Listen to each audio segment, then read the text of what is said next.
बातमी कुणीही दे, पण खरी अपडेट मिळते फक्त राजकीय लाईव्हवर. यांची ओळख झालेली होती आणि त्या ओळखीच्या निमित्ताने जी छायाचित्र प्रसिद्ध झालेली आहेत त्याच्यामधलं एक छायाचित्र हे ईशान्येश्वर मंदिरमध्ये शंकराची जी पिंडी असते त्याची पूजा आदरणीय शिंदेसाहेब करत असतानाचा तो फोटो आहे. त्याच्यामध्ये शिंदेसाहेबांच्या बरोबर मी उपस्थित असताना दिसत आहे. दुसरा जो फोटो दाखवला जातो हा फोटो हा ईशान्येश्वर मंदिरामध्ये त्यांचं जे ऑफिस आहे ट्रस्टचं या ऑफिसमधला फोटो आहे.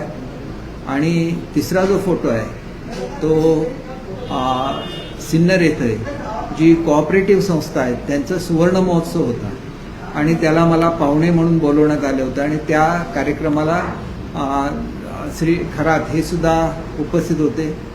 तर त्यांच्यासोबत एक फोटो आहे आणि त्या फोटोमध्ये रुपाली चाकणकर या ज्या महिला आयोगाच्या अध्यक्ष आहेत त्या त्याच्यामध्ये दिसत आहेत.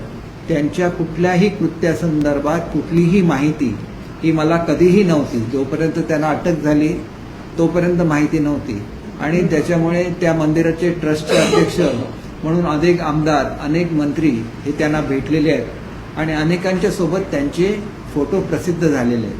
परंतु ओळख असणं म्हणजे त्यांच्या कृत्यामध्ये सहभागी होणं असं बिलकुल नाही.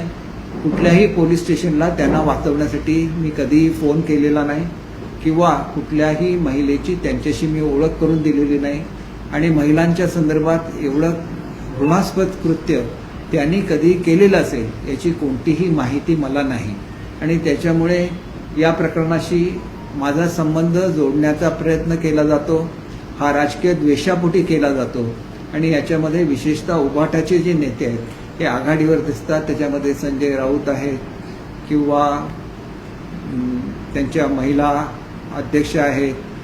तर त्यांचं हे करण्याचं कारण हे एकमेव कारण म्हणजे ज्याला शिवसेनेमध्ये संघर्ष घडला आणि ज्या वेळेला उभाटाच्या वतीने महाराष्ट्र पेटवण्यासाठी जागोजागी दंगली घडवून आणण्याचा प्रयत्न केला गेला त्याच्यामध्ये मी ज्या प्रकारे आदरणीय एकनाथ शिंदे साहेबांची बाजू ही महाराष्ट्रासमोर आणली त्याच्यामुळे त्यांचा हा प्रयत्न असफल झाला.